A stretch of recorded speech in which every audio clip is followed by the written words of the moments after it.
Buenas tardes, me llamo Génesis Alfaro Rodríguez, soy estudiante en la Universidad Estatal a Distancia y actualmente me encuentro cursando la asignatura de Derechos Humanos, en la cual me corresponde realizar un audiovisual expositivo sobre lo que son las generalidades al estudio de los derechos humanos. Ok, entonces, ¿qué son los derechos humanos? Primeramente quiero partir por explicar de manera sencilla, no sé, como si se lo estuviera explicando a una amistad, un familiar, etcétera, sobre el concepto que yo tengo de los derechos humanos. Para mí los derechos humanos son principios o también pueden ser tomados como normas que promueven la dignidad, la igualdad y la libertad de toda persona sin ninguna excepción, por lo que también se puede mencionar que estos derechos no solamente se hacen valer para nosotros mismos, sino también para todos los demás y que de esta manera se hagan respetar, se protejan y se cumplan como bien lo estipulan las Naciones Unidas. Dentro de sus características podemos identificar primeramente que los derechos humanos son universales. Esto quiere decir que aplican a toda persona en el mundo. También son inalienables, lo que indica que no se puede quitar ningún derecho a excepción en casos especiales según lo estipule la ley. También son indivisibles e interdependientes, lo cual indica que todos los derechos se relacionan entre sí y son igual de importantes. Y por último, estos rigen bajo lo que es la igualdad y la no discriminación, ya que todos tienen los mismos derechos sin ninguna excepción. A continuación mencionaré 5 hitos históricos que sucedieron en el surgimiento de los derechos humanos. El primero sería el Cilindro de Ciro. Este sucedió en el 539 a.C. Se puede mencionar que estas fueron palabras documentadas en una tablilla y que se consideraron como uno de los primeros documentos sobre derechos humanos. Ciro mencionó que todos los esclavos podrían irse en libertad y también promulgó la libertad de la religión. El segundo sería la Carta Magna, expuesta en 1215 en Inglaterra. El rey estuvo de acuerdo en que nadie podía invalidar lo que son los derechos de las personas. El tercero sería la Declaración de los Derechos del Hombre y del Ciudadano en Francia en 1789. En esto sucedió principalmente durante lo que fue la Revolución Francesa y se reconocieron los derechos como la libertad, la propiedad, la seguridad y la resistencia a la opresión. El cuarto hito sería Mahatma Gandhi en 1915. Él fue un joven abogado de India, el cual actuó como defensor en las guerras. Principalmente se destacaba por ser defensor de la dignidad, de la justicia y de la no violencia. La inspiración de Gandhi sirvió para que estos valores quedaran plasmados en los derechos humanos actuales. Y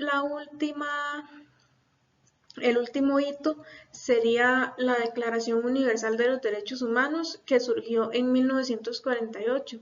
Esto tras la Segunda Guerra Mundial y el Holocausto, en donde se proclamó principalmente que todos los seres humanos pueden gozar de derechos. En esta diapositiva voy a explicar lo que es el principio de dignidad de la persona y su relación con los derechos humanos. El principio de dignidad de la persona se puede tomar como una base fundamental para lo que son los derechos humanos, ya que esta, por el simple hecho de ser un humano, se intuye que se debe dar un valor de respeto y de protección sin ninguna discriminación. Entonces se puede decir que la relación recae en que la dignidad humana es un principio rector para los derechos humanos. Como se puede mencionar, el primer artículo de la Declaración Universal sobre los Derechos Humanos, este establece que todos los seres humanos nacen libres e iguales en dignidad y derechos. Según Jovet, la evolución de las 4 generaciones de derechos humanos son las siguientes. La primera generación habla sobre lo que son los derechos civiles y políticos. Estos se posicionan en lo que son las libertades individuales frente al poder del Estado. promoviendo el ideal de libertad y participación política, como por ejemplo lo es el derecho a la vida o el derecho al voto. La segunda generación habla sobre los derechos económicos, sociales y culturales. Estos garantizan la condición de una vida digna y el Estado debe poseer una acción activa para que estos puedan cumplirse, como por ejemplo lo es el derecho a la vivienda, el derecho al trabajo, el derecho a la educación. La tercera generación serían los derechos colectivos o de solidaridad. Estos son encargados de proteger a la comunidad, a los pueblos, a la humanidad en conjunto.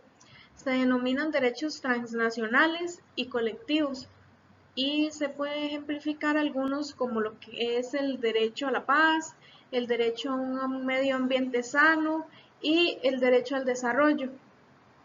La cuarta generación sería sobre los derechos digitales o de la sociedad de la información, ya que Jovet no explica totalmente así como una gran definición sobre esto, me di a la tarea de investigar y la página de DHpedia menciona que estos responden a los nuevos desafíos tecnológicos y respecto a el contexto del internet y las nuevas TICs.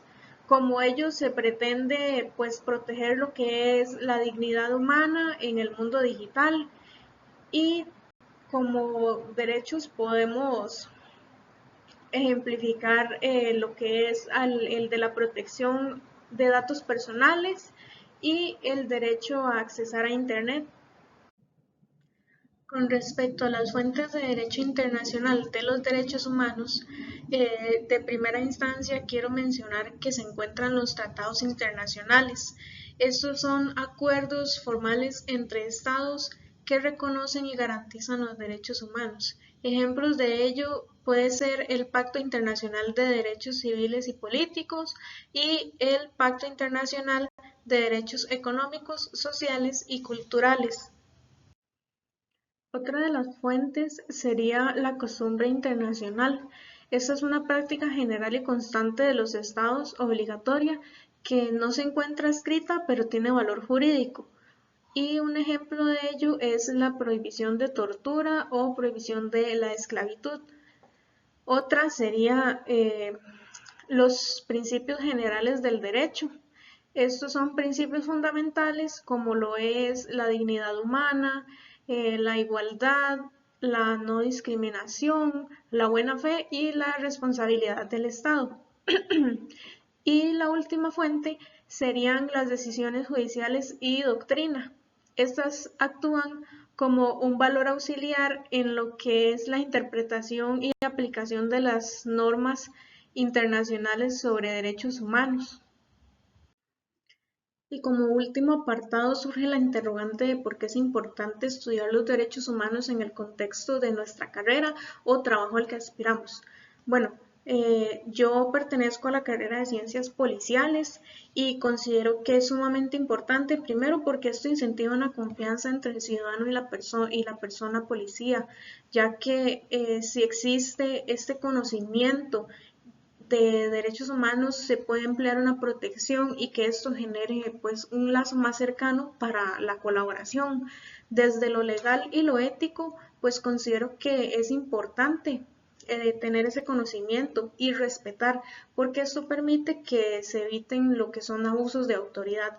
También desde el nivel de profesionalismo, el respeto por los derechos humanos es fundamental, ya que pues esto indica tanto eh, ser profesional como dar una calidad en nuestros servicios y también pues que esto incentiva la mejora de la seguridad porque digamos actúa como un ente preventivo y reductor de los conflictos, el saber pues manejar y detectar cuando se necesita emplear el cumplimiento de los derechos humanos es fundamental para pues nuestro profesionalismo en la carrera.